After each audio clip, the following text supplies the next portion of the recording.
कि राधा स्वामी सत्संग ब्यास के मुखी गुरिंदर सिंह ढिल्लों वो नाभा जेल दे विच मिलण गए आ विक्रम सिंह मजीठिया। ਇਹ ਡੇਰਾ ਵੈਸੇ ਕਦੀ ਪੋਲੀਟੀਕਲੀ ਚਰਚਾ ਦੇ ਵਿੱਚ ਨਹੀਂ ਪਹਿਲਾਂ ਆਇਆ, ਕਿਉਂਕਿ ਇਹ ਕਿਹਾ ਜਾਂਦਾ ਵੀ ਇਹ ਪੋਲੀਟੀਕਲੀ ਕਿਸੇ ਨਾਲ ਰੱਖਦੇ ਨਹੀਂ ਵੀ ਉੱਦਾਂ ਮੁਲਾਕਾਤਾਂ ਹੁੰਦੀਆਂ ਰਹੀਆਂ, ਈਵਨ ਕਿ ਮੋਦੀ ਸਾਹਿਬ ਮਿਲਦੇ ਰਹੇ ਆ। ਪੰਜਾਬ ਦੇ ਲੀਡਰਾਂ ਦੀ ਗੱਲ ਕਰੀ ਨਾ, ਉਹਨਾਂ ਦਾ ਰਾਬਤਾ ਵੈਸੇ ਘੱਟ ਰਿਹਾ ਆ, ਪਰ ਜਦੋਂ ਵੀ ਦਿੱਲੀ ਦਰਬਾਰੋਂ ਕੋਈ ਆਉਂਦੇ ਸੀਗੇ, ਤੁਸੀਂ ਨਾਮ ਲਏ ਮੋਦੀ ਉਹਨਾਂ ਦੇ ਨਾਮ ਲਾਏ, ਅਮਿਤ ਸ਼ਾਹ ਉਹਨਾਂ ਦੇ ਲਾਏ ਆ, ਇਹਨਾਂ ਨੇ ਮੱਥਾ ਉੱਥੇ ਟੇਕ ਕੇ ਜਾਣਾ ਹੀ ਹੁੰਦਾ ਹੈ। ਇਹ ਇਹਨਾਂ ਦੀ ਜਿਹੜੀ ਲਿਸਟ ਦਿੱਤੀ ਹੋਈ ਸੀ ਨਾ ਮਜੀਠੀਆ ਦੇ ਪਰਿਵਾਰ ਨੇ, ਉਹਦੇ ਵਿੱਚ 8 ਦੀ ਜਗ੍ਹਾ ਤੇ 10 ਮੈਂਬਰ ਆ, ਮਤਲਬ ਇਹ ਲਿਸਟ ਵੀ ਅਪਡੇਟ ਹੋਈ ਆ। ਪਲੱਸ ਡੇਰੇ ਮੁਖੀ ਨੂੰ ਪਰਿਵਾਰ ਦਾ ਮੈਂਬਰ ਓਬਵੀਅਸਲੀ ਬਣਾਉਣਾ ਪੈਣਾ ਸੀ, ਤਾਂ ਹੀ ਉਹ ਮਿਲ ਸਕਦੇ ਆ। ਸੁਖਬੀਰ ਬਾਦਲ ਦੀ ਵਾਈਫ ਉਹਨਾਂ ਨੂੰ ਰੱਖੜੀ ਵਾਲੇ ਦਿਨ ਜ਼ਰੂਰ ਮਿਲ ਕੇ ਆਏ ਆ, ਚਲੋ ਬਲੱਡ ਰਿਲੇਸ਼ਨ ਦੇ ਵਿੱਚ ਮਿਲ ਸਕਦੇ, ਲੇਕਿਨ ਬਾਕੀ ਨੂੰ ਨਾ ਹੋਈ ਆ। ਲੇਕਿਨ ਡੇਰਾ ਬਿਆਸ ਦਾ ਮੁਖੀ ਤਾਂ ਬਾਬਾ ਆ ਨਾ, ਲੀਡਰ ਥੋੜਾ ਆ ਨਾ, ਬਲੱਡ ਰਿਲੇਸ਼ਨ ਦੇ ਵਿੱਚ ਡਾਇਰੈਕਟ ਤਾਂ ਹੈ ਨਹੀਂਗਾ। 25 ਮਿੰਟ ਦੀ ਮੁਲਾਕਾਤ ਹੋਈ ਆ, ਠੀਕ ਆ ਜੀ।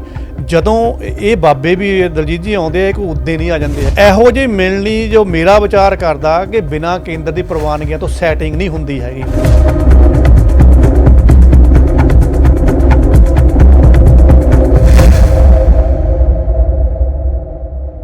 ਇੰਡੋਜ਼ ਟੀਵੀ ਦੇਖ ਰਹੇ ਸਾਰੇ ਦਰਸ਼ਕਾਂ ਨੂੰ ਸਤਿ ਸ਼੍ਰੀ ਅਕਾਲ। ਮੈਂ ਦਲਜੀਤ ਸਿੰਘ ਇੱਕ ਵਾਰੀ ਫਿਰ ਹਾਜ਼ਰ ਹਾਂ ਲੈ ਕੇ ਪ੍ਰੋਗਰਾਮ ਇੰਡੋਜ਼ ਪ੍ਰਾਈਮ। ਅਤੇ ਅੱਜ ਦੀ ਚਰਚਾ ਆਪਾਂ ਕਰਾਂਗੇ ਪੰਜਾਬ ਦੇ ਕੁਛ ਅਹਿਮ ਮੁੱਦਿਆਂ ਦੇ ਉੱਤੇ, ਚਾਹੇ ਉਹ ਸੋਸ਼ਲ ਹੋਣ ਅਤੇ ਚਾਹੇ ਰਾਜਨੀਤਿਕ। ਅਤੇ ਇਸ ਜਿਹੜੀ ਗੱਲਬਾਤ ਆ ਉਹਦੇ ਵਿੱਚ ਮੇਰੀ ਸਾਥ ਨਿਭਾਉਣਗੇ ਸ਼੍ਰੀ ਹਰਜੀਤ ਲਸਾੜਾ ਜੀ, ਜਿਹੜੇ ਕਿ ਪੰਜਾਬੀ ਟ੍ਰਿਬਿਊਨ ਦੇ ਕੁਈਨਸਲੈਂਡ ਤੋਂ ਪੱਤਰਕਾਰ ਨੇ। ਸਭ ਤੋਂ ਪਹਿਲਾਂ ਸਵਾਗਤ ਹੈ ਜੀ ਲਸਾੜਾ ਸਾਹਿਬ। ਸਤਿ ਸ਼੍ਰੀ ਅਕਾਲ ਦਲਜੀਤ ਜੀ। ਅਤੇ ਲਸਾੜਾ ਸਾਹਿਬ, ਜੇ ਆਪਾਂ ਦੇਖੀਏ ਪਿਛਲੇ ਕੱਲ੍ਹ ਤੋਂ ਕਿ ਹਰ ਚੌਂਕ ਦੇ ਉੱਤੇ, ਚੁਰਾਹੇ ਦੇ ਉੱਤੇ, ਚਾਹ ਦੀਆਂ ਦੁਕਾਨਾਂ ਦੇ ਉੱਤੇ, ਸੱਥਾਂ ਦੇ ਉੱਤੇ ਇੱਕ ਗੱਲ ਬੜੀ ਚਰਚਾ ਦੇ ਵਿੱਚ ਆ ਕਿ ਰਾਧਾ ਸਵਾਮੀ ਸਤਸੰਗ ਬਿਆਸ ਦੇ ਮੁਖੀ ਗੁਰਿੰਦਰ ਸਿੰਘ ਢਿੱਲੋਂ ਉਹ ਨਾਭਾ ਜੇਲ੍ਹ ਦੇ ਵਿੱਚ ਮਿਲਣ ਗਏ ਆ ਵਿਕਰਮ ਸਿੰਘ ਮਜੀਠੀਆ ਨੂੰ, ਜਿਹੜੇ ਕਿ ਇਹ ਕਿਹਾ ਜਾ ਰਿਹਾ ਕਿ 540 ਕਰੋੜ ਰੁਪਇਆ ਜਿਹੜਾ ਆਪਣੀ ਆਮਦਨ ਤੋਂ ਜ਼ਿਆਦਾ ਦਾ ਪੈਸਾ ਜਿਹੜਾ ਇਕੱਠਾ ਕੀਤਾ ਆ। ਕੁਛ ਡਰੱਗ ਮਨੀ ਦਾ ਵੀ ਕੇਸ ਹੈਗੇ ਆ, ਅਤੇ ਕਾਫੀ ਚਰਚਿਤ ਰਹੀ ਹੈ ਇਹ ਮੁਲਾਕਾਤ, ਕਿਉਂਕਿ ਇੱਕ ਐਡੀ ਵੱਡੀ ਸੰਸਥਾ ਦੇ ਮੁਖੀ ਦਾ ਮਿਲਣਾ, ਚਾਹੇ ਉਹ ਦੋਸ਼ ਅਜੇ ਸਾਬਤ ਹੋਏ ਨਹੀਂ ਹੋਏ, ਪਰ ਉਹ ਜੇਲ੍ਹ ਦੇ ਵਿੱਚ ਨੇ ਅਤੇ ਲੋਕਾਂ ਦੇ ਵਿੱਚ ਕਈ ਤਰ੍ਹਾਂ ਦੀਆਂ ਪ੍ਰਤੀਕਿਰਿਆ ਦੇਖਣ ਨੂੰ ਮਿਲ ਰਹੀ ਆ।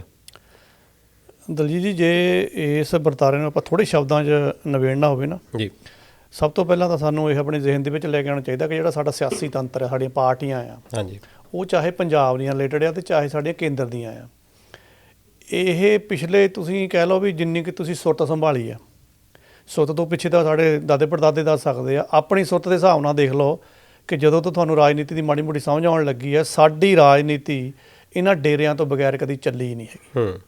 ਹਰ ਪਾਰਟੀ ਨੇ ਕਿਸੇ ਨਾ ਕਿਸੇ ਢੰਗ ਦੇ ਨਾਲ ਡੇਰਿਆਂ ਦੇ ਨਾਲ ਰਾਬਤਾ ਬਣਾਉਣ ਦੀ ਕੋਸ਼ਿਸ਼ ਕੀਤੀ ਆ। ਜਿਹੜਾ ਬਾਬਾ ਜੇਲ੍ਹ 'ਚੋਂ ਵਾਰ-ਵਾਰ ਰਿਹਾ ਹੋ ਕੇ ਆਉਂਦਾ ਆ, ਪਰੋਲ 'ਤੇ ਆਉਂਦਾ ਆ, ਉਸ ਡੇਰੇ ਦਾ ਸੰਬੰਧ ਤਾਂ ਜਾਣੀ ਲੋਕਾਂ ਦੇ ਵਿੱਚ ਆਮ ਸੀਗਾ ਵੀ ਇਹ ਕਿਸੇ ਨਾ ਕਿਸੇ ਪਾਰਟੀ ਦੇ ਨਾਲ ਹਰੇਕ ਚੋਣਾਂ ਦੇ ਵਿੱਚ ਬਹਿੰਦਾ ਹੀ ਆ, ਅਤੇ ਉਹਦੇ ਜਿਹੜੇ ਪੈਰੋਕਾਰ ਨੇ ਫਿਰ ਉਹਨਾਂ ਨੂੰ ਅੰਦਰ ਖਾਤੇ ਫਿਰ ਨਸੀਹਤ ਚਲੇ ਜਾਂਦੀ ਹੋਣੀ ਆ ਕਿ ਤੁਸੀਂ ਹੁਣ ਇਸ ਵਾਰ ਕਿੱਥੇ ਭੁਗਤਣਾ ਆ। ਉਹ ਵੱਖਰੀ ਗੱਲ ਹੈ ਕਿ ਉਹਨਾਂ ਦੇ ਭੁਗਤਣ ਦੇ ਨਾਲ ਵੀ ਕਈ ਵਾਰ ਪਾਰਟੀਆਂ ਰੁਲਦੀਆਂ ਰਹੀਆਂ ਆ।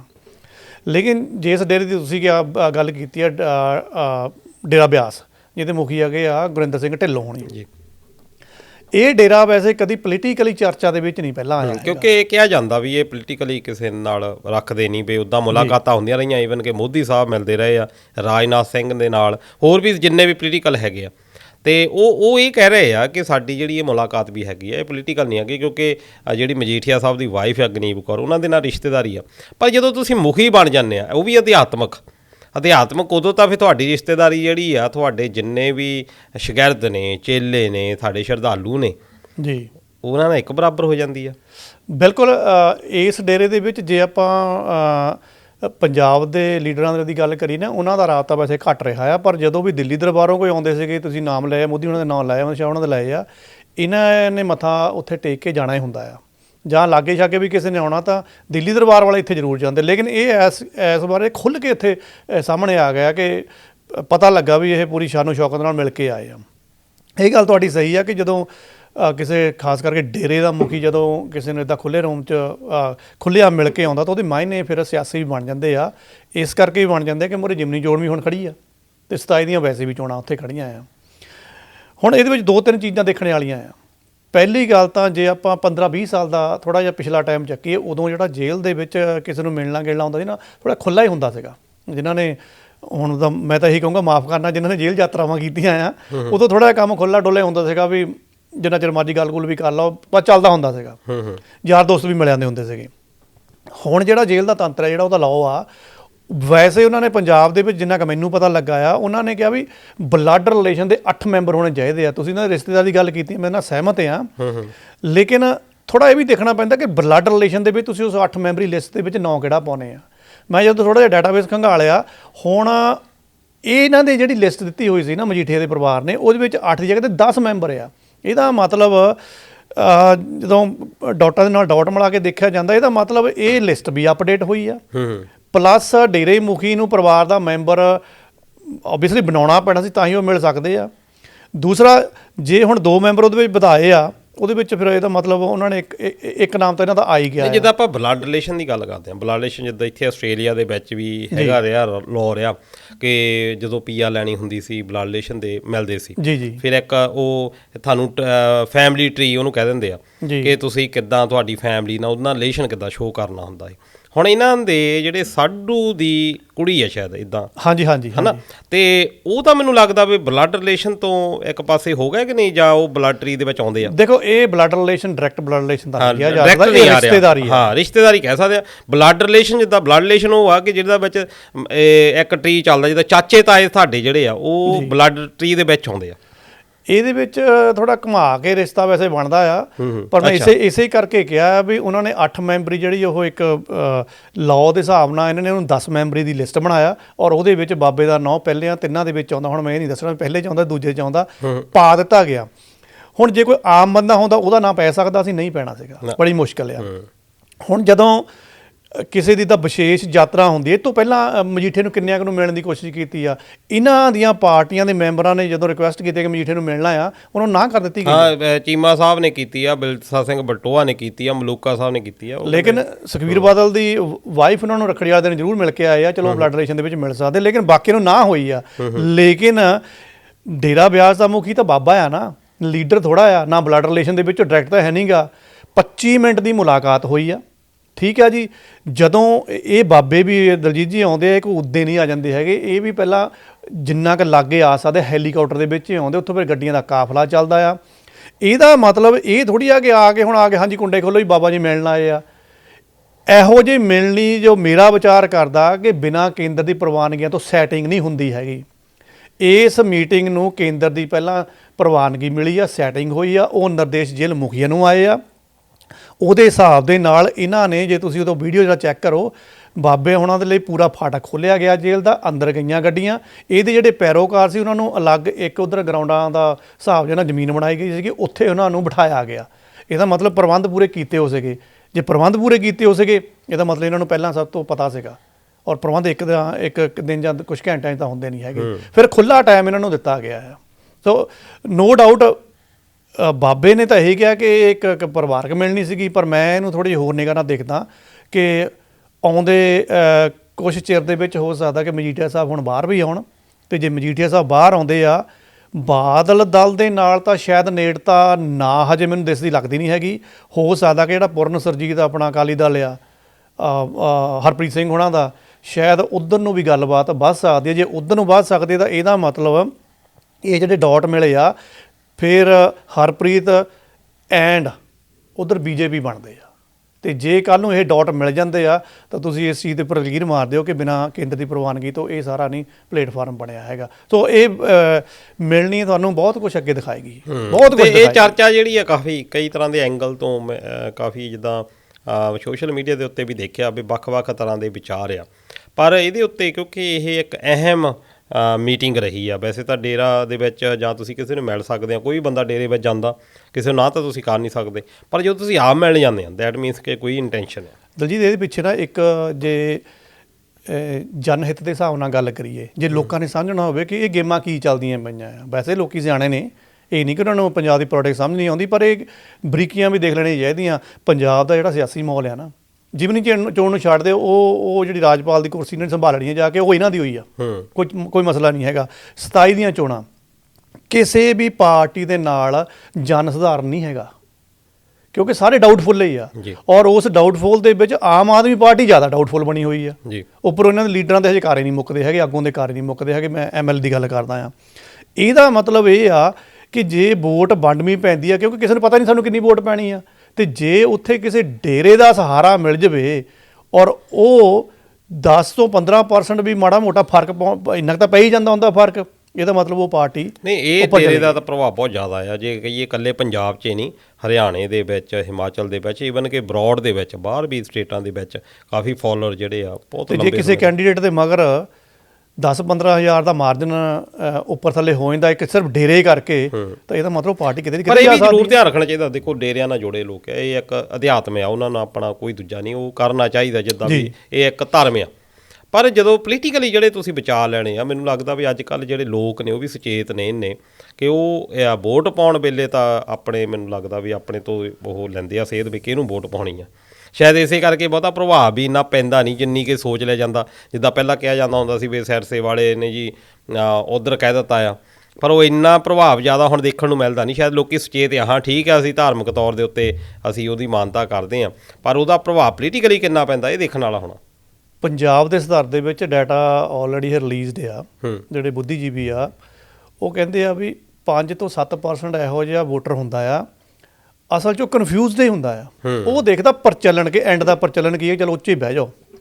ਉੱਥੇ ਜਿਹੜਾ ਜ਼ਿਆਦਾ ਰੌਲਾ ਪਾ ਗਿਆ ਜਾਂ ਉਹਨੂੰ ਜ਼ਿਆਦਾ ਦਿਖ ਗਿਆ, ਉਹਦੇ ਦਿਮਾਗ ਨੂੰ ਭਾ ਗਿਆ, ਉਹਦੀ ਵੋਟ ਉੱਥੇ ਡਿੱਗ ਪੈਂਦੀ ਆ।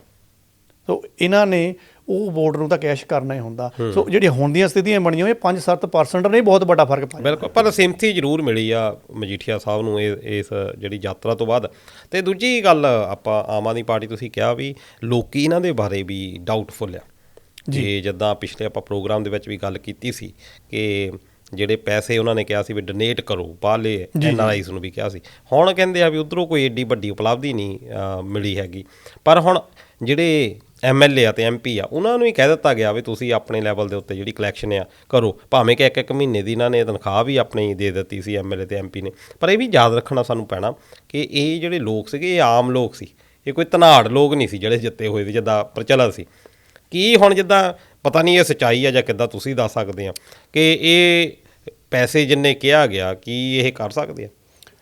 ਦੇਖੋ ਦਲਜੀਤ ਜੀ, ਤੁਸੀਂ ਕਿਹਾ ਇਹ ਆਮ ਲੋਕ ਮਗਰ ਲਾਤਾ ਸੀਗੇ, ਸੋ ਹੁਣ ਤੁਹਾਡੇ ਜ਼ਿਹਨ 'ਚੋਂ ਵੀ ਇਹ ਨਿਕਲਦਾ ਕਿ ਸੀਗੇ ਪਰ ਹੁਣ ਹੈ ਨਹੀਂ ਗੇ, ਤੁਸੀਂ ਵੀ ਡਾਊਟਫੁਲ ਹੋ ਗਏ ਕਿ ਹੁਣ ਇਹਨਾਂ ਨੂੰ ਕੀ ਕਹੀਏ ਵੀ ਹੈਗੇ ਜਾਂ ਹਜੇ ਕਿ ਨਹੀਂ ਹੈਗੇ। ਸੋ ਹੁਣ ਦੇ ਸੰਦਰਭ ਦੇ ਵਿੱਚ ਜੇ ਆਪਾਂ ਪਬਲਿਕ ਡੋਮੇਨ ਦੇ ਵਿੱਚ ਜਾਈਏ ਤਾਂ ਇਹ ਹੁਣ ਜੱਗ ਜ਼ਾਹਰ ਹੋ ਗਿਆ ਆ ਬਈ ਇਹ ਜਿਹੜੇ ਆਮ ਬੰਦੇ ਨੇ ਹੁਣ ਖਾਸੇ ਹੀ ਬਣ ਗਏ ਆ। ਜਿਹੜਾ ਇਹ ਪਬਲਿਕ ਡੋਮੇਨ ਸੀ ਤੇ ਪਹਿਲਾਂ ਹੀ ਖਾਸਿਆਂ ਤੋਂ ਦੁਖੀ ਸੀਗਾ ਜੀ, ਪਰ ਹੁਣ ਉਹਨਾਂ ਨੇ ਦੇਖਿਆ ਵੀ ਅਸੀਂ ਚਲੋ ਹੁਣ ਬਾਕੀਆਂ ਤੋਂ ਦੁਖੀ ਦਾ ਮਤਲਬ ਕੀ ਹੈ ਕਿ ਬਾਕੀ ਜਿਹੜੇ ਪਾਰਟੀਆਂ ਦੇ ਸੀਗੇ ਉਹਨਾਂ ਤੋਂ ਤਾਂ ਪਹਿਲਾਂ ਹੀ ਦੁਖੀ ਸੀ, ਇਸੇ ਕਰਕੇ ਤਾਂ ਇਹਨਾਂ ਨੂੰ ਲੈ ਕੇ ਆਏ ਸੀ ਸਪੇਸ ਦੇ ਵਿੱਚ। ਜੇ ਉਹਨਾਂ ਨੇ ਇਹਨਾਂ ਨੂੰ ਸਪੇਸ ਨਾ ਦਿੱਤੀ ਹੁੰਦੀ ਤਾਂ ਸ਼ਾਇਦ ਇਹ ਹਾਸ਼ੀਏ ਤੇ ਨਾ ਹੀ ਹੁੰਦੇ ਇਹ। ਲੇਕਿਨ ਹੁਣ ਲੋਕ ਇੰਨੇ ਕੁ ਸਤਾਏ ਪਏ ਆ ਕਿਉਂਕਿ ਇਹਨਾਂ ਦੇ ਲਾਰੇ, ਇਹਨਾਂ ਦੀ ਮਿਸਮੈਨੇਜਮੈਂਟ ਜਾਂ ਅਣਜਾਣਪੁਣਾ, ਉਹ ਉਹਨਾਂ ਨੂੰ ਲੱਗਦਾ ਕਿ ਇਹ ਉਹਨਾਂ ਖਾਸਿਆਂ ਤੋਂ ਵੀ ਬਾਹਲਾ ਹੀ ਖਾਸੇ ਹੋ ਗਏ ਆ। ਇਸ ਕਰਕੇ ਖਾਸੇ ਹੋ ਗਿਆ ਕਿ ਪਾਰਟੀ ਦੇ ਵਿੱਚ ਜੇ ਚਲੋ ਲੋਕਾਂ ਦੀ ਸੁਣਵਾਈ ਹੈ ਨਹੀਂ ਗੀ ਜਾਂ ਪਿੰਡ ਲੈਵਲ 'ਤੇ ਸਰਪੰਚਾਂ ਪੰਚਾਂ ਦੀ ਹੈ ਨਹੀਂ ਗੀ ਸੁਣਵਾਈ, ਘੱਟ ਤੋਂ ਘੱਟ MLA ਜਾਂ MP ਦੀ ਸੁਣਵਾਈ ਤਾਂ ਹੋਵੇ। ਇਹਦਾ MLA MP ਨੂੰ ਵੀ ਐਂ ਭਜਾਈ ਫਿਰਦੇ ਜਿੱਦਾਂ ਪਿੰਡ ਦਾ ਕੋਈ ਲੋਕਲ ਜਾਂ ਸਾਬਕਾ ਸਰਪੰਚ ਹੁੰਦਾ ਆ। ਸੋ ਦੇਖੋ ਪਹਿਲਾਂ ਜਿੱਦਾਂ ਹੁਣ ਪੰਜਾਬ ਦੇ ਵਿੱਚ ਹੜ੍ਹਾਂ ਦੀ ਤਰਾਸਦੀ ਬਣੀ ਆ, ਠੀਕ ਆ, ਪਾਣੀ ਉਤਰ ਗਏ ਆ ਜਾਂ ਥੋੜ੍ਹੇ ਜਿਹੇ ਹੋਰ ਉਤਰਨੇ ਵਾਲੇ ਆ। ਹੁਣ ਇਹਦੇ ਪੰਜਾਬ ਦੇ ਮੁੜ ਵਸੇਵੇਂ ਦੇ ਲਈ ਬੜੇ ਕੰਮ ਨੇ, ਮਿੱਟੀਆਂ ਚੱਕਣੀਆਂ ਨੇ, ਕਿਹਨੇ ਚੱਕਣੀਆਂ, ਕਿੱਥੇ ਰੱਖਣੀਆਂ। ਇਹਨਾਂ ਨੇ ਤਾਂ ਕਹਿ ਤਾ ਜਿਹਦਾ ਖੇਤ ਉਹਦੀ ਰੇਤ, ਸਲੋਗਨ ਬੜੇ ਚੰਗੇ ਲੱਗਦੇ ਆ। BJP ਵਾਲੇ ਵਧੀਆ ਸਲੋਗਨ ਵਾਲੇ ਸੀਗੇ, ਉਹਦੇ ਵੀ ਫੁੱਫੜ ਆ ਗਿਆ ਸਲੋਗਨ ਵਾਲੇ। ਉਹ ਭਾਈ ਜੇ ਤੁਸੀਂ ਇੱਦਾਂ ਹਰੇਕ ਨੂੰ ਕਹਿ ਤਾ ਵੀ ਹਾਂਜੀ ਨੋਟੀਫਿਕੇਸ਼ਨ ਕੱਢ ਦਿਆਂਗੇ ਜੀ, ਤੁਹਾਡਾ ਖੇਤ ਤੁਹਾਡੀ ਮਿੱਟੀ ਜਿੱਥੇ ਮਰਜ਼ੀ ਵੇਚੋ ਰੱਖੋ। ਪਹਿਲੀ ਗੱਲ ਤਾਂ ਬੰਦੇ ਨੂੰ ਇਹੀ ਸਮਝ ਲੱਗਣੀ ਕਿ ਇੰਨੀ ਮਿੱਟੀ ਜਦੋਂ ਹੋਣੀ ਆ, ਉਹ ਐਕਚੁਅਲੀ ਤਾਂ ਮਿੱਟੀ ਨੇ ਉਹ ਰੇਤਾ ਜਿਹੜਾ ਆਪਾਂ ਚੱਕਣਾ ਖੇਤ ਦੇ ਵਿੱਚੋਂ, ਉਹਨੂੰ ਚੱਕਣਾ ਅਤੇ ਮੈਂ ਕਿੱਥੇ ਰੱਖਣਾ, ਕਿਹਨੂੰ ਵੇਚਣਾ, ਸਭ ਤੋਂ ਪਹਿਲਾਂ ਤਾਂ ਇਹੀ ਨਹੀਂ ਕਨਫਿਗਰ ਹੋਇਆ ਇਹਨਾਂ ਕੋਲੋਂ।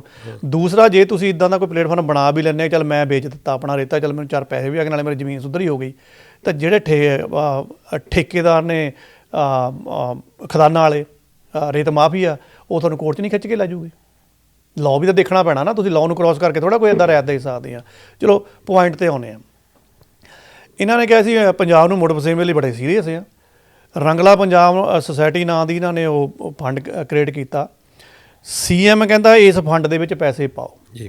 ਪਹਿਲਾਂ ਤਾਂ ਇਹ ਜਸਟ ਇੱਕ ਰਿਕੁਐਸਟ ਸੀਗੀ ਕਿ ਪਾਓ ਜੀ, ਪੰਜਾਬ ਨੂੰ ਲੋੜ ਆ, ਤੁਸੀਂ ਦੇਖਣਾ, ਤੁਸੀਂ 100 ਪਾਓਗੇ ਤਾਂ ਅਸੀਂ 125 ਬਣਾ ਕੇ ਤੁਹਾਨੂੰ ਦਿਸੂਗਾ ਵੀ ਪੰਜਾਬ ਦੇ ਉੱਪਰ ਅਸੀਂ ਪੈਸਾ ਲਾ ਰਹੇ ਹਾਂ। ਇਹਨਾਂ ਨੂੰ ਲੱਗਾ ਕਿ ਸ਼ਾਇਦ ਲੈਂਡ ਪੂਲਿੰਗ ਤੋਂ ਤਾਂ ਪੈਸਾ ਆਇਆ ਨਹੀਂ ਹੈਗਾ, ਚਲ ਇੱਦਾਂ ਹੀ ਪੈਸਾ ਪੂਰਾ ਕਰ ਲਓ। ਹੁਣ ਸੱਚੀ ਇਹਨਾਂ ਨੇ ਪੰਜਾਬ ਤੇ ਲਾਉਣਾ ਸੀਗਾ ਕਿ ਨਹੀਂ ਲੱਗਣਾ, ਜਾਂ ਇਹਨਾਂ ਨੇ ਆਪਣੀ ਜੇਬਾਂ ਪਾਉਣੀਆਂ, ਜਾਂ ਇਹਨਾਂ ਨੇ ਜਿਹੜਾ 1100 ਦੇਣਾ ਆਪਣੀਆਂ ਔਰਤਾਂ ਨੂੰ, ਪੰਜਾਬ ਦੀਆਂ ਨੂੰ, ਤੇ ਜਾਂ ਇਹਨਾਂ ਨੇ ਗਾਹਾਂ 27 ਲਈ ਚੋਣਾਂ ਲੜਨੀਆਂ ਵੀ ਖੈਰ ਉੱਥੇ ਵਰਤਣਾ ਪੈਸਾ। ਲੋਕਾਂ ਦੇ ਵਿੱਚ ਇਹ ਹੁਣ ਦੁਵਿਧਾ ਬਣ ਗਈ। ਇਸ ਕਰਕੇ ਇਹਨਾਂ ਦੀ ਜਿਹੜੀ ਇਹ ਕਹਿ ਲਓ ਕਿ ਸਲੋਗਨ ਸੀਗਾ ਜਾਂ ਇਹ ਮੰਗ ਸੀ ਕਿ ਪੈਸੇ ਪਾ ਦਿਓ CM ਰਿਲੀਫ ਫੰਡ ਦੇ ਵਿੱਚ ਸਟੇਟ ਦੇ, ਉਹ ਇਹਨਾਂ ਨੂੰ ਪੂਰੀ ਹੁੰਦੀ ਨਹੀਂ ਸੀ। ਚਲੋ ਕੁਛ ਜਿਹੜੇ ਆਪਣੇ ਕੋਲ ਇੰਡਸਟਰੀਡ ਸੀਗੇ, ਬਿਜ਼ਨਸਮੈਨ ਸੀਗੇ, ਉਹ ਵਿਚਾਰੇ ਫਸੇ ਹੁੰਦੇ ਆ ਕਿ ਮੌਜੂਦਾ ਸਰਕਾਰ ਨਾਲ ਚੱਲਣਾ ਪੈਂਦਾ। ਜੇ ਮੈਂ ਉਹਨਾਂ ਦਾ ਵੀ ਡਾਟਾ ਦੇ ਦੇਵਾਂ, ਕੋਈ 1 ਕਰੋੜ ਪਾ ਗਿਆ, ਕਰੋੜ ਤੋਂ ਉੱਪਰ ਕੋਈ ਵਧਿਆ ਨਹੀਂ ਹੈਗਾ, ਕੋਈ 70 ਲੱਖ ਪਾ ਗਿਆ, ਕੋਈ 50 ਪਾ ਗਿਆ, ਕੁਛ ਤਾਂ 2-3 ਲੱਖ ਦੇ ਵੀ ਆ ਗਏ ਆ। ਹੁਣ ਤੁਸੀਂ ਹਿਸਾਬ ਲਾ ਲਓ ਕਿ ਜੇ ਇੱਕ ਬਿਜ਼ਨਸਮੈਨ ਇਹੋ ਜਿਹੇ ਸਮੇਂ ਦੇ ਵਿੱਚ 2-3 ਲੱਖ ਦੇ ਉੱਪਰ ਆ ਕੇ ਪੁੱਗਦਾ ਆ, ਤੇ ਇਹਦਾ ਮਤਲਬ ਮਨੋਂ ਤਾਂ ਨਹੀਂ ਪਾ ਰਹੇ ਹੈਗੇ। ਔਰ ਉੱਥੇ ਲੋਕਾਂ ਦਾ ਪੈਸਾ ਆਇਆ ਇਹਨਾਂ ਕੋਲ ਨਹੀਂ ਜੀ।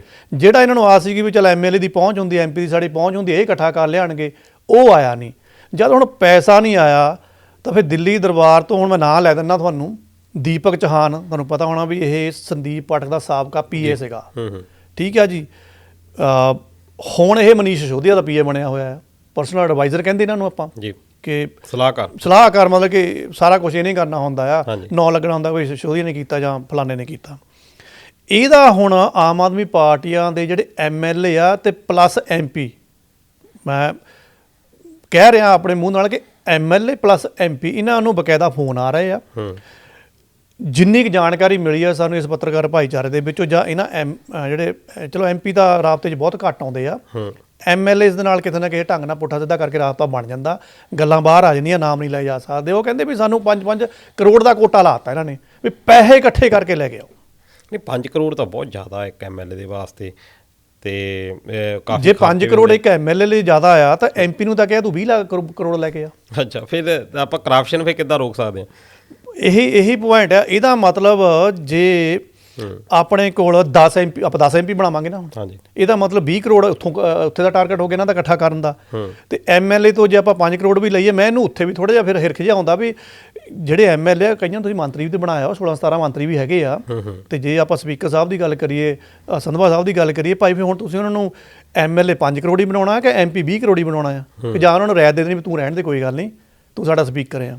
ਸੋ ਕਹਿਣ ਦਾ ਮਤਲਬ ਕਿ ਤਕਰੀਬਨ ਜੇ ਆਪਾਂ ਦੇਖੀਏ ਵੀ ਕਿੰਨਾ ਕੁ ਪੈਸਾ ਟਾਰਗੇਟ ਬਣਾਉਣ ਡਏ ਆ, ਤਕਰੀਬਨ ਇਹ ਪੌਣੇ 900 ਕਰੋੜ ਰੁਪਈਆ ਬਣਦਾ, ਜਿਹੜਾ ਇਹਨਾਂ ਦੀ ਕੋਸ਼ਿਸ਼ ਆ ਕਿ ਆਪਾਂ ਇਕੱਠਾ ਕਰ ਲਈਏ। ਮੰਨ ਲਓ ਇਹ ਇਕੱਠਾ ਕਰ ਵੀ ਲੈਂਦੇ ਆ, ਠੀਕ ਆ ਜੀ। ਸਭ ਤੋਂ ਪਹਿਲਾਂ ਤਾਂ ਇਹਨਾਂ ਦੀ ਇਹ ਸਕੀਮ ਦਾ ਲੋਕਾਂ ਦੇ ਵਿੱਚ ਯਾਨੀ ਕਹ ਲਓ ਕਿ ਇੱਕ ਬੁਰਾ ਪ੍ਰਭਾਵ ਪੈ ਰਿਹਾ। ਲੋਕ ਯਕੀਨ ਹੀ ਨਹੀਂ ਕਰ ਰਹੇ ਹੈਗੇ ਕਿ ਇਹਨਾਂ ਨੇ ਇਹ ਪੰਜਾਬ ਦੇ ਕਹਿ ਲਓ ਕਿ ਵਸੇਵੇ ਦੇ ਉੱਪਰ ਲਾਉਣਾ ਆ। ਲੋਕਾਂ ਨੂੰ ਇਹੀ ਡਾਊਟ ਹੈ ਕਿ ਇਹਨਾਂ ਨੇ ਆਪਣੀ ਜੇਬਾਂ ਪਾਉਣੀਆਂ, ਦਿੱਲੀ ਵਾਲਿਆਂ ਨੇ ਪਾਉਣੀਆਂ ਆ, ਇਹ ਲਾਉਣਾ ਇਹਨਾਂ ਨੇ ਆਪਣੀਆਂ ਅਗਲੀਆਂ ਚੋਣਾਂ ਦੇ ਉੱਪਰ ਹੀ ਲਾਉਣਾ ਆ, ਜਾਂ ਇਹਨਾਂ ਨੇ ਜਿਹੜਾ ਬਾਹਰ-ਬੂਰ ਘੁੰਮਦੇ ਤੁਰਦੇ ਫਿਰਦੇ ਰਹਿੰਦੇ ਆ। ਜੇ ਮੰਨ ਲਓ ਹੁਣ MLAਆਂ ਦੀ ਦਲਜੀਤ ਜੀ ਮਜਬੂਰੀ ਇਹ ਹੈ ਕਿ ਜੇ ਉਹ ਫੰਡ ਇਕੱਠਾ ਕਰਕੇ ਨਹੀਂ ਦਿੰਦਾ, ਉਹਨਾਂ ਨੂੰ ਇਹ ਵੀ ਹਦਾਇਤ ਹੋਈ ਹੋਵੇ ਭਾਈ ਤੇਰੀ ਟਿਕਟ ਤਾਂ ਤੈਨੂੰ ਮਿਲਣੀ ਨਹੀਂ। ਇਹਦਾ ਮਤਲਬ ਉਹਦੀ ਟਿਕਟ ਦੇ ਉੱਪਰ ਜੇ ਦਲਜੀਤ ਸਿੰਘ MLA ਆ, ਉਹ ਹੱਥ ਖੜੇ ਕਰ ਦਿੰਦਾ, ਭਾਈ ਮੈਂ ਨਹੀਂ ਆਪਣੇ ਲੋਕਾਂ ਨੂੰ ਦਰੜ ਕੇ ਪੈਸੇ ਲੈ ਸਕਦਾ, ਮੈਂ ਆਪਣਾ ਮੂੰਹ ਵੀ ਦਿਖਾਉਣਾ ਆਪਣੇ ਇਲਾਕੇ 'ਚ, MLA ਹੀ ਆ, ਮੇਰੀ ਕਿਹੜੀ ਐਡੀ ਕਿਹੜੀ ਜ਼ਰੂਰਤ ਆ, ਲੋਕੀ ਮੇਰੇ ਸਭਾ ਪਾਉਣਗੇ ਗਲ ਦੇ ਵਿੱਚ। ਇਹਦਾ ਮਤਲਬ ਦਲਜੀਤ ਨੂੰ ਫਿਰ ਇਹ ਵੀ ਪਤਾ ਜੇ ਮੈਂ ਨਾ ਕੀਤੀ ਆ ਤੇ ਮੈਨੂੰ ਫਿਰ ਟਿਕਟ ਤਾਂ ਮਿਲਣੀ ਨਹੀਂ। ਉੱਪਰੋਂ ਫਿਰ ਇਹ ਵੀ ਦਬਾਅ ਹੈਗਾ ਕਿ ਭਾਈ ਵਿਜੀਲੈਂਸ ਵੀ ਤੁਹਾਡੇ ਮਗਰ ਫਿਰ ਜਾ ਸਕਦੀ ਆ। ਤੇ ਅੱਧੇ ਤੋਂ ਜ਼ਿਆਦਾ MLA ਇਹਨਾਂ ਦੇ ਵੈਸੇ ਦਾਗੀ ਹੈ ਕਰਪਸ਼ਨ ਦੇ ਵਿੱਚ। ਕਈਆਂ ਦੀ ਮਜਬੂਰੀ ਬਣ ਜਾਣੀ ਆ ਕਿ ਉਹ ਕਿਸੇ ਨਾ ਕਿਸੇ ਢੰਗ ਨਾਲ ਪੈਸੇ ਬਣਾਉਣ। MLA 5 ਕਰੋੜ ਦਲਜੀਤ ਬਣਾ ਲਏਗਾ, ਕੋਈ ਗੱਲ ਨਹੀਂ, ਜਿੰਨੀ ਕਰਪਸ਼ਨ ਚੱਲਦੀ ਪਈ ਆ, ਪਰ ਫਿਰ ਉਹ 5 ਨਹੀਂ ਬਣਾਏਗਾ, ਫਿਰ 10 ਬਣਾਏਗਾ, ਕਿਉਂਕਿ ਉਹਦੀਆਂ ਚੋਣਾਂ ਵੀ ਉਹਨੇ ਲੜਨੀਆਂ ਆ। ਚਲੋ ਪੈਸੇ ਵੀ ਸਾਰੇ ਇਹਨਾਂ ਨੇ ਇਕੱਠੇ ਕਰ ਲਏ। ਹੁਣ ਪੰਜਾਬ ਦੇ ਕੋਲ ਤਾਂ ਵੈਸੇ ਹੀ ਪੈਸਾ ਹੈ ਨਹੀਂਗਾ, ਲੋਕੀ ਤਾਂ ਵੈਸੇ ਤਰਾ ਕਰ ਰਹੇ ਆ। ਚਲੋ ਇਹਨਾਂ ਨੇ ਦਬੜੂ ਕੁਸੜੂ ਕਰਕੇ ਪੈਸੇ ਬਣਾ ਲਏ। ਤੇ ਤੁਸੀਂ ਹੁਣ ਇਹ ਹਿਸਾਬ ਲਾਇਓ, ਪੰਜਾਬ ਦੇ ਜਿਹੜੇ ਆਉਣ ਵਾਲੇ ਅਗਲੇ 4 ਮਹੀਨਿਆਂ ਦਸੰਬਰ ਤੱਕ ਕਰਪਸ਼ਨ ਕੇਸ ਲੈਵਲ ਤੇ ਪਹੁੰਚ ਜਾਣੀਆਂ। ਕਚਹਿਰੀਆਂ ਦੇ ਵਿੱਚ ਤੁਸੀਂ ਬਿਆਨੇ ਕਰਾਉਣ ਜਾਣੇ ਆ, ਰਜਿਸਟਰੀਆਂ ਕਰਾਉਣ ਜਾਣੀਆਂ ਆ, ਦਫ਼ਤਰਾਂ 'ਚ ਜਾਣਾ, ਪੁਲਿਸ ਥਾਣੇ ਜਾਣਾ ਆ, ਈਵਨ ਕਿ ਸਰਕਾਰੀ ਡਿਸਪੈਂਸਰੀ ਵੈਸੇ ਤਾਂ ਲੱਭਦੀਆਂ ਨਹੀਂ ਹੈ। ਜੇ ਉੱਥੇ ਵੀ ਜਾਓਗੇ ਤਾਂ ਮੈਨੂੰ ਲੱਗਦਾ ਵੀ ਤੁਹਾਡੀਆਂ ਜੇਬਾਂ ਦੇ ਵਿੱਚ ਉਹ ਚੀਜ਼ਾਂ ਨਹੀਂ ਹੋਣਗੀਆਂ ਜਿੰਨੀਆਂ ਉਹ ਮੰਗ ਲੈਣਗੇ। ਸੋ ਬਹੁਤ ਤਰਾਸਦੀ ਵਾਲੀ ਸਥਿਤੀ ਬਣ ਜੂਗੀ ਇਹ। ਬਿਲਕੁਲ। ਤੇ ਅਸੀਂ ਤਾਂ ਆਸ ਇਹੀ ਕਰਦੇ, ਕਿਉਂਕਿ ਇਹਨਾਂ ਚੀਜ਼ਾਂ ਤੋਂ ਬਚਣ ਦੇ ਲਈ ਤਾਂ ਲੋਕਾਂ ਨੇ ਇਹ ਆਸ ਕੀਤੀ ਸੀ ਕਿ ਇੱਕ ਨਵੀਂ ਸਰਕਾਰ ਆਊਗੀ ਤੇ ਇੱਕ ਵਧੀਆ, ਜੇ ਕਹਿ ਲਈਏ ਆਪਾਂ ਵੀ ਇੱਦਾਂ ਐਡੀ ਸ਼ਾਹੀ ਵੈਸੇ ਲੋਕਾਂ ਦੀਆਂ ਹੈ ਵੀ ਨਹੀਂ ਸੀਗੀਆਂ ਵੀ ਸ਼ਾਨੋ ਸ਼ੌਕਤ ਵਾਲੀ ਕੋਈ ਚੀਜ਼ ਚਾਹੀਦੀ ਸਾਨੂੰ। ਲੋਕਾਂ ਦੀਆਂ ਬੇਸਿਕ ਜਿਹੜੀਆਂ ਲੋੜਾਂ ਆ ਉਹ ਸਰਕਾਰ ਦੀ ਜ਼ਿੰਮੇਵਾਰੀ ਵੀ ਬਣਦੀ ਆ, ਉਹ ਪੂਰਤੀ ਜਿਹੜੀ ਹੋਣੀ ਬੜੀ ਜ਼ਰੂਰੀ ਆ। ਪਰ ਜਿੱਦਾਂ ਹੁਣ ਆਪਾਂ ਲੋੜਾਂ ਦੀ ਗੱਲ ਕੀਤੀ, ਤੁਸੀਂ ਗੱਲ ਕੀਤੀ ਕਿ ਡਿਸਪੈਂਸਰੀਜ਼ ਦੀ ਗੱਲ ਕੀਤੀ, ਕਿ ਆਮ ਆਦਮੀ ਪਾਰਟੀ ਨੇ ਇੱਕ ਨਵੀਂ ਸਕੀਮ ਲੈ ਕੇ ਆਂਦੀ ਹੈ, ਉਹ ਲੈ ਕੇ ਆਂਦੀ ਆ ਮੁੱਖ ਮੰਤਰੀ ਸਿਹਤ ਬੀਮਾ ਯੋਜਨਾ। ਇਹਦੇ ਵਿੱਚ ਇਹ ਕਿਹਾ ਵੀ 10 ਲੱਖ ਰੁਪਏ ਤੱਕ ਪਰ ਪਰਿਵਾਰ ਜਿਹੜੇ ਬੰਦੇ ਵੀ ਕਰਨਗੇ, ਡਿਜ਼ਰਵ ਕਰਨਗੇ, ਉਹਨਾਂ ਨੂੰ ਦਿੱਤਾ ਜਾਊਗਾ ਉਹਨਾਂ ਦੇ ਇਲਾਜ ਦੇ ਵਾਸਤੇ। ਪਰ ਇੱਕ ਮੋਦੀ ਸਾਹਿਬ ਨੇ ਵੀ ਯੋਜਨਾ ਚਲਾਈ ਸੀ ਜਿਹਨੂੰ ਆਯੁਸ਼ਮਾਨ ਯੋਜਨਾ ਜਿਹੜਾ ਕਿਹਾ ਗਿਆ ਸੀ, ਉਹਦੇ ਵਿੱਚ 5 ਲੱਖ ਦਾ ਉਹਨਾਂ ਨੇ ਕਿਹਾ ਸੀ। ਪਰ ਉਹਦਾ ਵੀ ਫਾਇਦਾ ਕੁਛ ਲੋਕਾਂ ਨੂੰ ਹੋਇਆ, ਪਰ ਜਿਸ ਤਰੀਕੇ ਦੇ ਨਾਲ ਉਹਦਾ ਵੀ ਪ੍ਰਚਾਰ ਕੀਤਾ ਗਿਆ ਆਮ ਲੋਕਾਂ ਤੱਕ, ਅੱਜ ਵੀ ਲੋਕ ਜਿਹੜੇ ਤਰ੍ਹਾਂ ਤਰ੍ਹਾਂ ਕਰਦੇ ਆ। ਇਲਾਜ ਜਿਹੜਾ ਆ ਅਤੇ ਲੋਕਾਂ ਦੇ ਜੇ ਕਹਿ ਲਓ ਕਿ ਇਕੋਨਮਿਕਲੀ ਹਾਲਾਤ ਵਿਗਾੜ ਦਿੰਦਾ। ਇਲਾਜ ਬਹੁਤ ਮਹਿੰਗਾ ਆ, ਪ੍ਰਾਈਵੇਟ ਹੀ ਕਰਾਉਣਾ ਪੈਂਦਾ ਆ। ਅਤੇ ਹੁਣ ਇਹ ਜਿਹੜੀ ਸਕੀਮ ਆ ਇਹਦੇ ਨਾਲ ਥੋੜ੍ਹਾ ਬਹੁਤਾ ਲੋਕਾਂ ਨੂੰ, ਗਰੀਬ ਲੋਕਾਂ ਨੂੰ ਫਾਇਦਾ ਹੋ। ਦੇਖੋ, ਜਿਸ ਹਿਸਾਬ ਨਾਲ ਪੰਜਾਬ ਦੇ ਵਿੱਚ ਸਮੱਸਿਆਵਾਂ ਚੱਲ ਰਹੀਆਂ ਜਾਂ ਰਾਜਨੀਤਿਕ ਸਮੱਸਿਆਵਾਂ ਚੱਲ ਰਹੀਆਂ, ਉੱਪਰੋਂ ਹੜ੍ਹਾਂ ਦੀਆਂ ਸਭ ਤੋਂ ਵੱਡੀ ਸਮੱਸਿਆ ਕਿ ਮੁੜ ਵਸੇਬਾ ਹੋਣਾ ਆ, ਉਹਦੇ ਵਿੱਚ ਨਾ ਦਲਜੀਤ ਜੀ ਇਹ ਵਾਲੀਆਂ ਚੀਜ਼ਾਂ ਨਾ ਹੈਗੀਆਂ ਬਹੁਤ ਜ਼ਰੂਰੀ ਆ ਸਮਾਜ ਦੇ ਲਈ, ਕਿਉਂਕਿ ਉਹਨਾਂ ਦੀ ਪ੍ਰਾਇਓਰਟੀ ਆਉਣੀ ਆ। ਉਹਨਾਂ ਨੂੰ ਚੰਗੀ ਸਿਹਤ ਮਿਲ ਜਾਵੇ, ਉਹਨਾਂ ਨੂੰ ਚੰਗਾ ਰਹਿਣ ਸਹਿਣ ਮਿਲ ਜਾਵੇ, ਉਹਨਾਂ ਦੀ ਬੱਚਿਆਂ ਦੀ ਪੜ੍ਹਾਈ ਚੰਗੀ ਹੋਵੇ, ਇਹ ਪ੍ਰਾਇਓਰਟੀ ਦੇ ਵਿੱਚ ਆਉਣੀ ਆ। ਲੇਕਿਨ ਇਹ ਦੱਬ ਜਾਂਦੀ ਆ। ਤੁਸੀਂ ਇਹਦਾ ਜ਼ਿਕਰ ਕਰ ਲਿਆ, ਮੈਨੂੰ ਥੋੜ੍ਹੇ ਜਿਹੇ ਸ਼ਬਦਾਂ ਦੱਸ ਦਿੰਦਾ ਕਿ ਇੱਥੇ ਸਰਕਾਰ ਦੀ ਮਨਸ਼ਾ ਆਪਣੀ ਕਿੰਨੀ ਕਹਿ ਲਓ ਕਿ ਵਿਉਂਤਬੰਦ ਨਹੀਂ ਹੈਗੀ। ਜਿਹੜੀਆਂ ਕੇਂਦਰ ਦੀਆਂ ਤੁਸੀਂ ਆਯੁਸ਼ਮਾਨ ਦੀ ਗੱਲ ਕੀਤੀ ਹੈ, ਕੇਂਦਰ ਦੀਆਂ 2-3 ਹੋਰ ਵੀ ਸਕੀਮਾਂ ਹੈਗੀਆਂ। ਪੰਜਾਬ ਸਰਕਾਰ ਨੇ ਉਹਨਾਂ ਨੂੰ ਫੜ ਕੇ ਜਮਾਂ ਹੀ ਨਕਾਰ ਦਿੱਤਾ ਹੋਇਆ, ਉਹ ਲਾਗੂ ਨਹੀਂ ਕਰਵਾਈਆਂ ਹੈਗੀਆਂ ਆਪਣੇ ਸੂਬੇ ਦੇ ਵਿੱਚ। ਜੇ ਉਹ ਲਾਗੂ ਹੋਣਗੀਆਂ, ਉਹਦੇ ਵਿੱਚ ਮੈਕਸੀਮਮ ਜਿਹੜਾ ਪੈਸਾ ਆਉਂਦਾ ਆ ਉਹ ਕੇਂਦਰ ਦਾ ਆਉਂਦਾ ਆ। ਪੰਜਾਬ ਨੇ ਤਾਂ, ਸੂਬੇ ਨੇ ਤਾਂ ਇੱਕ ਥੋੜ੍ਹੀ ਜਿਹੀ ਰਾਸ਼ੀ ਵਿੱਚ ਪਾਉਣੀ ਹੁੰਦੀ ਆ। ਇਹਨਾਂ ਨੇ ਕਿਹਾ ਕਿ ਸਾਨੂੰ ਨਹੀਂ ਤੁਹਾਡੀਆਂ ਸਕੀਮਾਂ ਚਾਹੀਦੀਆਂ ਹੈਗੀਆਂ, ਸਾਡੇ ਕੋਲ ਆਪਣੀਆਂ ਸਕੀਮਾਂ ਹੈਗੀਆਂ। ਹੁਣ ਉਸ ਸਕੀਮ ਦੇ ਵਿੱਚ ਜਿਹੜੀ ਨਵੀਂ ਇਹਨਾਂ ਨੇ ਪਾਈ ਹੈ, ਇਹ ਹੈਗੀ ਆਪਣੇ ਕੋਲ ਹੈਲਥ ਕਾਰਡ ਸਕੀਮ। ਸੋ ਇਹਦੇ ਵਿੱਚ ਜਿੱਦਾਂ ਤੁਸੀਂ ਕਿਹਾ ਵੀ 10 ਲੱਖ ਦਾ ਇਲਾਜ ਦਾ ਉਹ ਪਾਲਿਸੀ ਜਿਹੜੀ ਬੀਮਾ ਕਰ ਦਿੱਤਾ ਜਾਂਦਾ ਆ ਜੀ। ਦੇਖੋ, ਮੈਂ ਇਹਦੇ ਫਿਰ ਡਾਟ ਮਿਲਾਉਣ ਦੀ ਕੋਸ਼ਿਸ਼ ਕਰਦਾ ਕਿ ਇਹ ਸੂਬਾ ਸਰਕਾਰਾਂ ਕਿੱਦਾਂ ਵਿਉਂਤ ਕੋਈ ਹੁੰਦੀ ਨਹੀਂ ਹੈਗੀ, ਰਣਨੀਤੀ ਕੋਈ ਹੁੰਦੀ ਨਹੀਂ ਹੈਗੀ, ਲੇਕਿਨ ਸਕੀਮਾਂ ਲਾਂਚ ਕਰ ਦਿੱਤੀ ਜਾਂਦੀਆਂ ਮੂੰਹ ਥੱਲੇ ਕੁਝ ਹੁੰਦਾ ਹੈ ਨਹੀਂਗਾ, ਇਹ ਚੱਲਣੀਆਂ ਚੁਲਣੀਆਂ ਹੈ ਨਹੀਂ ਗੀਆਂ। ਦੇਖੋ, ਜਿਸ ਵੀ ਸਕੀਮ ਨੂੰ ਤੁਸੀਂ ਲਾਂਚ ਕਰਨਾ ਉਹਦਾ ਵਿਭਾਗ ਹੁੰਦਾ ਜੀ। ਡਾਕਟਰ ਬਲਬੀਰ ਸਿੰਘ ਜੀ ਜਿਹੜੇ ਆਪਣੇ ਇਸ ਵਿਭਾਗ ਦੇ ਨੇ, ਸਿਹਤ ਵਿਭਾਗ ਦੇ ਵਿੱਚੋਂ ਨੇ, ਜਦੋਂ ਉਹਨਾਂ ਨੇ ਇਸ ਚੀਜ਼ ਨੂੰ ਅਨਾਊਂਸ ਕੀਤਾ ਕਿ ਅਸੀਂ ਇਹ ਸਕੀਮ ਲੈ ਕੇ ਆਉਣ ਲੱਗੇ ਹਾਂ, ਇਹਨਾਂ ਤੋਂ ਗਰੀਬਾਂ ਨੂੰ ਬਹੁਤ ਲਾਭ ਹੋਊਗਾ, ਇਵਨ ਕਿ ਹਰ ਬੰਦੇ ਨੂੰ ਲਾਭ ਹੋਊਗਾ, ਉਹਨਾਂ ਦੀ ਬਿਆਨਬਾਜ਼ੀ ਇਹ ਸੀਗੀ। ਪਰ ਉਹਨਾਂ ਨੇ ਇਹ ਕਿਹਾ ਵੀ ਦੇਖੋ, ਪੰਜਾਬ ਦੇ ਵਿੱਚ ਹੜ੍ਹਾਂ ਦੇ ਕਾਰਨ ਕੰਮ ਬਹੁਤ ਹਜੇ ਪਿੱਛੇ ਪਿਆ ਆ, ਵੀ ਸਾਡੀ ਕੋਸ਼ਿਸ਼ ਸੀਗੀ ਇਹਨੂੰ ਹੁਣੇ ਲਾਗੂ ਕਰਨ ਦੀ, ਪਰ ਦਸੰਬਰ ਤੱਕ ਅਸੀਂ ਕੁਝ ਨਹੀਂ ਕਰ ਸਕਦੇ, ਇਹ ਦਸੰਬਰ ਤੱਕ ਹਜੇ ਛੱਡ ਦਿਓ, ਇਹਨੂੰ ਸਾਨੂੰ ਇਹ 'ਤੇ ਕੰਮ ਕਰਨ ਦਿਓ। ਉਹਨਾਂ ਦਾ ਬਿਆਨ ਹਜੇ ਆਉਂਦਾ ਹੀ ਆ। ਉਸ ਤੋਂ ਬਾਅਦ 2-3 ਘੰਟਿਆਂ ਦੇ ਵਿੱਚ ਇੱਕ ਆਪਣੇ ਮਾਨ ਸਾਹਿਬ ਦੀ PC ਆ ਜਾਂਦੀ ਹੈ। ਮਾਨ ਸਾਹਿਬ ਵੀ PC ਵੀ ਕਾਹਦੀ ਕਰਦੇ, ਕਿਤੇ ਸਵਾਲ ਥੋੜ੍ਹਾ ਲੈਣਾ ਆ, ਕੈਮਰਾ ਔਨ ਹੁੰਦਾ ਆ ਅਤੇ ਉਹਦੇ ਵਿੱਚੋਂ ਬੋਲਣਾ ਸ਼ੁਰੂ ਕਰ ਦਿੰਦੇ ਨੇ ਅਤੇ ਵੀਡੀਓ ਨਸ਼ਰ ਹੋ ਜਾਂਦੀ ਆ। ਉਹਦੇ ਵਿੱਚ ਉਹ ਕਹਿੰਦੇ ਆ ਕਿ ਨਹੀਂ ਜੀ, ਅਸੀਂ ਇਹ ਤਾਂ ਪਾਲਿਸੀ ਲਾਂਚ ਕਰ ਦਿੱਤੀ ਆ, ਅਸੀਂ ਤਾਂ 2 ਜ਼ਿਲ੍ਹੇ ਵੀ ਸਿਲੈਕਟ ਕਰ ਲਏ ਅਤੇ ਉੱਥੇ ਸਾਰਾ ਕੰਮ ਹੋਣਾ ਸ਼ੁਰੂ ਹੋ ਗਿਆ। ਹੁਣ ਪੁਆਇੰਟ ਮੈਂ ਇਹ ਮਿਲਾਉਣ ਲੱਗਾ ਵੀ ਤਰਨਤਾਰਨ ਜ਼ਿਲ੍ਹਾ ਉਹਨਾਂ ਨੇ ਲੈ ਲਿਆ ਅਤੇ ਨਾਲ ਬਰਨਾਲਾ ਜ਼ਿਲ੍ਹਾ ਲੈ ਲਿਆ। ਬਰਨਾਲੇ ਨੂੰ ਛੱਡ ਦਿਓ, ਬਰਨਾਲਾ ਚਲੋ ਛੋਟਾ ਜਿਹਾ ਜ਼ਿਲ੍ਹਾ, ਇੱਕ ਛੱਡ ਦਿਓ ਉਹਨੂੰ। ਤਰਨਤਾਰਨ ਜ਼ਿਲ੍ਹਾ ਕਿਉਂ ਲਿਆ? ਕਿਉਂਕਿ ਜਿਮਨੀ ਚੋਣ ਲੜਨੀ ਆ। ਤਰਨਤਾਰਨ ਦੇ ਵਿੱਚ ਜੇ ਆਪਾਂ ਕਹਿੰਦੇ ਵੀ ਇੱਥੇ ਹੀ ਲੋੜ ਆ, ਇੱਥੇ ਹੀ ਹੜ੍ਹ ਦਾ ਸਭ ਤੋਂ ਜ਼ਿਆਦਾ ਪਾਣੀ ਆਇਆ, ਅਤੇ ਇੱਧਰ ਮੁਕਤਸਰ ਆ ਜਾਂ ਹੋਰ ਦੁਆਬੇ ਨੂੰ ਥੋੜ੍ਹਾ ਛੱਡ ਕੇ ਇੱਧਰ ਮਾਝੇ ਨੂੰ ਚੱਲ ਜਾਈਏ, ਤਾਂ ਕਿਆ ਉੱਥੇ ਪਾਣੀ ਨਹੀਂ ਆਏ ਹੈਗੇ, ਉੱਥੇ ਤਬਾਹੀ ਨਹੀਂ ਹੋਈ? ਉਹ ਜ਼ਿਲ੍ਹੇ ਕਿਉਂ ਨਹੀਂ ਲਾਏ ਹੈਗੇ ਤੁਸੀਂ? ਲੇਕਿਨ ਇਹਨੇ ਤਰਨਤਾਰਨ ਜ਼ਿਲ੍ਹਾ ਲੈ ਲਿਆ, ਉੱਥੇ ਡਾਟਾ ਵੀ ਇਕੱਠਾ ਹੋਣਾ ਸ਼ੁਰੂ ਹੋਇਆ ਆ, ਉੱਥੇ ਲੋਕਾਂ ਨੂੰ ਕਾਲਾਂ ਵੀ ਜਾਣੀਆਂ ਸ਼ੁਰੂ ਹੋ ਗਈਆਂ ਆ, ਪਲੱਸ ਤੁਹਾਡੀ ਐਡਵਰਟਾਈਜ਼ਮੈਂਟ ਵੀ ਉੱਥੇ ਸ਼ੁਰੂ ਹੋ ਗਈ ਆ, ਬੋਰਡਿੰਗ ਹੋਰਡਿੰਗ ਵੀ ਲੱਗਣੇ ਸ਼ੁਰੂ ਹੋ ਗਏ ਆ। ਇਹਦਾ ਮਤਲਬ ਤੁਸੀਂ ਇਸ ਸਕੀਮ ਦੇ ਲਾਹੇ ਦੇ ਨਾਲ ਸਿਰਫ ਉਹ ਦਿਖਾ ਰਹੇ ਆ ਕਿ ਅਸੀਂ ਕਰ ਰਹੇ ਹਾਂ, ਵਿੱਚੋਂ ਨਿਕਲਣਾ ਕੁਛ ਨਹੀਂ, ਤੁਸੀਂ ਉਹ ਸਿਰਫ ਇਹਨੂੰ ਜਿਮਨੀ ਚੋਣ ਤੱਕ ਸੀਮਤ ਕਰ ਲਿਆ ਆ। ਤਾਂ ਮੈਨੂੰ ਲੱਗਦਾ ਕਿ ਇਹ ਸਕੀਮ ਠੁੱਸੇ ਹੋਣੀ ਆ ਦਲਜੀਤ ਜੀ, ਮੂਹਰੇ ਚੋਣਾਂ ਆ ਜਾਣੀਆਂ ਆ ਅਤੇ ਹੋਰ 1.5 ਸਾਲ ਰਹਿ ਗਿਆ ਆ, ਸਾਲ ਤੋਂ ਬਾਅਦ ਵੈਸੇ ਹੀ ਉਹ ਤੁਹਾਨੂੰ ਪਤਾ ਉੱਥੇ ਦਾ ਹਿਸਾਬ ਕਿਤਾਬ ਵੀ ਬਦਲ ਜਾਂਦਾ ਹੁੰਦਾ ਆ। ਇਹ ਲੋਕਾਂ ਨੂੰ ਚੇਤਾ ਵੀ ਨਹੀਂ ਰਹਿਣਾ ਹੈਗਾ ਵੀ ਇਹ ਕੋਈ ਸਕੀਮ ਵੀ ਆਈ ਸੀਗੀ ਜੀ। ਅਤੇ ਲੱਦਾਖ ਵੱਲ ਨੂੰ ਜਾਂਦੇ ਹਾਂ। ਲੱਦਾਖ ਦੇ ਵਿੱਚ ਵੀ ਇੱਕ ਪ੍ਰੋਟੈਸਟ ਜਿਹੜਾ ਇੱਕ ਤਰ੍ਹਾਂ ਕਹਿ ਸਕਦੇ ਹਾਂ ਕਿ ਜਨਰੇਸ਼ਨ ਜੀ ਦੀ ਜਿਹੜੀ ਗੱਲ ਕਰਦੇ ਹਾਂ, ਨੇਪਾਲ ਦੇ ਵਿੱਚ ਬਹੁਤ ਵੱਡਾ ਪ੍ਰੋਟੈਸਟ ਹੋਇਆ, ਜਿਸ ਤੋਂ ਬਾਅਦ ਸਰਕਾਰ ਜਿਹੜੀ ਆ ਉਹ ਕਹਿ ਲਓ ਕਿ ਹਟਾਉਣੀ ਪੈ ਗਈ। ਅਤੇ ਹੁਣ ਲੱਦਾਖ ਵਿੱਚ ਵੈਸੇ ਤਾਂ ਕਾਫੀ ਦੇਰ ਤੋਂ ਇਹ ਪ੍ਰੋਟੈਸਟ ਜਿਹੜੇ ਚੱਲ ਰਹੇ ਆ, ਪਰ ਵਾਇਓਲੈਂਟ ਹੋ ਗਿਆ ਥੋੜ੍ਹੇ ਜਿਹੇ, 4 ਲੋਕਾਂ ਦੀ ਮੌਤ ਵੀ ਹੋਈ ਆ। ਤੇ ਮੰਗ ਕੀਤੀ ਜਾ ਰਹੀ ਆ ਵੀ ਲਦਾਖ ਨੂੰ ਜਿਹੜਾ ਆ ਇੱਕ ਸਟੇਟ ਦਾ ਦਰਜਾ ਦਿੱਤਾ ਜਾਵੇ। ਦਲਜੀਤ ਜੀ, ਵੈਸੇ ਤਾਂ ਇਹ ਲਦਾਖੀਆਂ ਲਈ ਇਹ ਸੁਪਨਾ ਹੈ ਕਿ ਉਹਨੂੰ ਸਟੇਟ ਦਾ ਦਰਜਾ ਮਿਲ ਜੂਗਾ ਜੋ ਕੇਂਦਰ ਦਾ ਹਿਸਾਬ ਕਿਤਾਬ ਚੱਲਦਾ। ਮੈਂ ਤੁਹਾਨੂੰ ਲਦਾਖ ਦੇਖ ਨਾ ਪਿੰਡ ਵੱਲ ਲੈ ਕੇ ਚੱਲਦਾ, ਜੇ ਕਿਤੇ ਤੁਸੀਂ ਵੀਡੀਓ ਦੇਖੀ ਹੋਵੇ ਉਹ। ਵੈਸੇ ਵੀਡੀਓ ਦੇ ਵਿੱਚ ਹੁੰਦਾ ਵੀ ਲਦਾਖ ਵੀ ਇੱਕ ਤਰ੍ਹਾਂ ਦਾ ਸਵਰਗ ਹੀ ਆ, ਕਿਉਂਕਿ ਉੱਥੇ ਨੇਚਰ ਆ, ਸਾਫ ਸੁਥਰਾ ਆ। ਇਹਨੂੰ ਮੰਨਿਆ ਜਾਂਦਾ ਵੀ ਇੰਡੀਆ ਦਾ ਵੀ ਇਹ ਨਾ ਇਹ ਫੇਫੜੇ ਆ ਕਿ ਲਦਾਖੀਆਂ ਦੀਆਂ ਵੈਸੇ 4-5 ਮੰਗਾਂ ਨੇ। ਮੈਂ ਉਹ ਮੰਗਾਂ 'ਤੇ ਜਾਣ ਤੋਂ ਪਹਿਲਾਂ ਕਿ ਜਿਹੜਾ ਤੁਸੀਂ ਕਹਿੰਦੇ ਉੱਥੇ ਹੱਤਿਆਵਾਂ ਹੋ ਗਈਆਂ ਜਾਂ ਉੱਥੇ ਕਹਿ ਲਓ ਵੀ ਮੁਸ਼ਕਿਲ ਬਣੀ ਹੋਈ ਆ ਜਾਂ ਵਿਦਰੋਹ 'ਤੇ ਆਏ ਹੋਏ ਆ, ਲਦਾਖ ਦਾ ਜੇ ਤੁਸੀਂ ਉੱਥੇ ਦਾ ਵਾਂਗਚੁਕ ਸੀਗਾ ਨੇਤਾ ਉਹਨਾਂ ਦਾ, ਹਾਂਜੀ, ਸੋਨਮ ਵਾਂਗਚੁਕ, ਜਿੱਥੇ 3 ਇਡੀਅਟ ਫਿਲਮ ਵਾਂਗਚੁਕ ਹਾਂਜੀ ਜੀ, ਉਹਦੇ ਉੱਪਰ ਕਾਫੀ ਕੁਛ ਇਸ ਤਰ੍ਹਾਂ ਬਣਿਆ ਆ। ਜੇ ਤੁਸੀਂ ਰੀਅਲ ਦੇ ਵਿੱਚ ਉਹਨੂੰ ਸਮਝਣਾ ਹੋਵੇ ਕਿ ਉਹਨੂੰ ਕਿਉਂ ਫਿਲਮਾ ਰਹੇ ਆ ਬਈ, ਛੋਟੀ ਜਿਹੀ ਤਾਂ ਜਗ੍ਹਾ ਆ, ਐਡੀ ਵੀ ਉੱਥੇ ਕਿਹੜੀ ਗੱਲ ਆ। ਹੋਇਆ ਕੀ ਸੀਗਾ ਵੀ ਇਸ ਬੰਦੇ ਨੇ ਨਾ ਨਵੇਂ ਤਰ੍ਹਾਂ ਦਾ ਇੱਕ ਸਿੱਖਿਆ ਦਾ ਢਾਂਚਾ ਉੱਥੇ ਲਾਂਚ ਕਰਤਾ। ਉਹ ਕਹਿੰਦਾ ਵੀ ਅਸੀਂ ਜਿਹੜਾ ਆਪਣਾ ਇਲਾਕਾ ਆ ਜਾਂ ਕੁਛ ਵੀ ਆ, ਹੈਗੇ ਤਾਂ ਪਿੰਡ ਹੀ ਆ, ਉੱਥੇ ਕਿਹੜਾ ਕੋਈ ਸ਼ਹਿਰ ਆ। ਹਾਂਜੀ, ਉਹਨੇ ਸਿੱਖਿਆ ਦਾ ਇੱਕ ਪ੍ਰੈਕਟੀਕਲ ਮਾਡਲ ਉੱਥੇ ਅਪਲਾਈ ਕਰਤਾ। ਔਰ ਮਾਡਲ ਅਪਲਾਈ ਕਰਨ ਦਾ ਮਤਲਬ ਕੀ ਹੈ ਕਿ ਇੱਕ ਪੂਰੇ ਪਿੰਡ ਨੂੰ ਹੀ ਸਿੱਖਿਆ ਦਾ ਕਹਿ ਲਓ ਵੀ ਸਕੂਲ ਬਣਾ ਦਿੱਤਾ। ਉੱਥੇ ਹਰ ਚੀਜ਼ ਨੂੰ ਛੋਟੇ ਤੋਂ ਛੋਟੇ ਬੱਚੇ ਤੋਂ ਲੈ ਕੇ ਨਾ ਪ੍ਰੈਕਟੀਕਲ ਕਰਵਾਇਆ ਜਾਂਦਾ, ਸਮਝਾਇਆ ਜਾਂਦਾ ਵੀ ਆਹ ਜਿੱਦਾਂ ਸਾਡੀ ਖੇਤੀਬਾੜੀ ਆ, ਆਹ ਸਾਡੇ ਪਸ਼ੂ ਆ, ਇਹਨਾਂ ਨੂੰ ਇੱਦਾਂ ਕਰਨਾ ਆ, ਇਹਨਾਂ ਨੂੰ ਇੱਦਾਂ ਕਰਨਾ ਆ।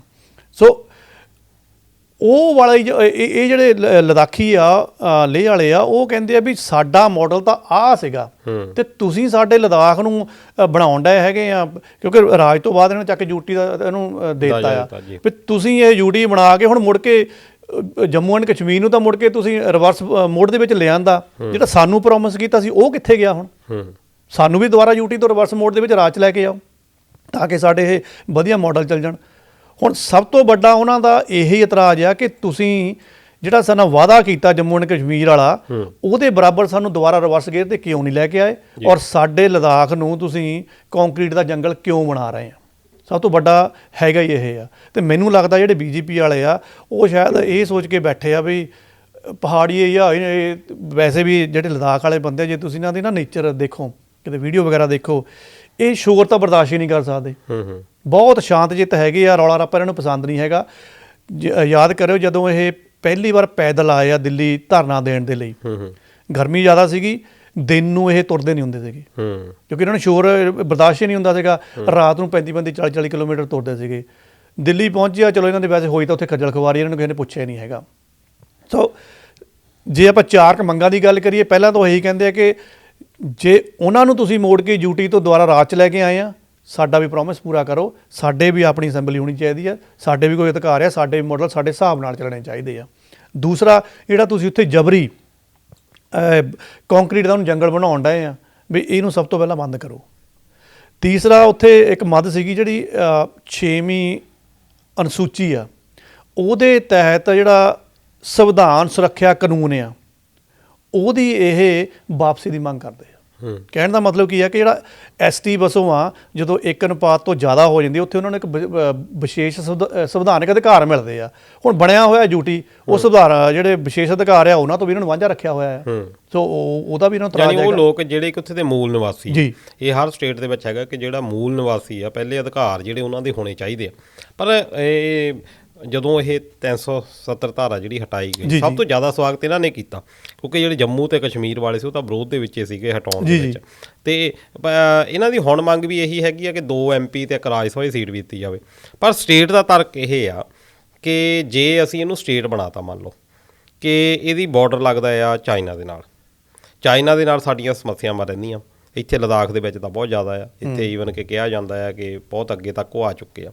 ਹੁਣ ਚਾਈਨਾ ਜਿਹੜਾ ਆ ਉੱਥੇ ਤੱਕ ਸੜਕਾਂ ਬਣਾਉਂਦਾ, ਹੁਣ ਉਹ ਪਤਾ ਨਹੀਂ ਕਿੱਥੇ ਕੀ ਉਹਨਾਂ ਨੇ ਕਰਨਾ ਆ। ਅਤੇ ਸਰਕਾਰ ਜਿਹੜੀ ਆ ਸਿੱਧਾ ਆਪਣੇ ਪ੍ਰਭਾਵ 'ਚ ਰੱਖਣੀ ਚਾਹੁੰਦੀ ਆ ਵੀ ਅਸੀਂ ਇੱਥੇ ਕੁਛ ਵੀ ਡਿਵੈਲਪਮੈਂਟ ਕਰਨੀ ਆ, ਕੋਈ ਵੀ ਰੋਕਣੀ ਆ, ਕਿਸੇ ਤਰ੍ਹਾਂ ਪ੍ਰੋਗਰੈਸ ਕਰਨੀ ਆ, ਉਹ ਚਾਈਨਾ ਨੂੰ ਟੈਕਲ ਕਰਨਾ। ਉਹਨਾਂ ਦਾ ਇਹ ਆ ਕਹਿਣਾ ਕਿ ਜੇ ਅਸੀਂ ਸਟੇਟ ਦਾ ਦਰਜਾ ਦੇਤਾ, ਸਟੇਟ ਦੇ ਵਿੱਚ ਸਾਡੀ ਸਰਕਾਰ ਯਾਨੀ ਮੰਨ ਲਓ ਕਿ ਸੈਂਟਰ ਵਿੱਚ ਹੋ ਰਿਹਾ ਅਤੇ ਉੱਥੇ ਹੋ ਰਿਹਾ, ਉਨੀ ਤਾਂ ਵਿਰੋਧੀ ਚੱਲਣਾ, ਉਹਦਾ ਨੁਕਸਾਨ ਕਿਤੇ ਸਾਨੂੰ ਚਾਈਨਾ ਨੂੰ ਟੈਕਲ ਕਰਨ ਵਿੱਚ ਨਾ ਹੋਵੇ।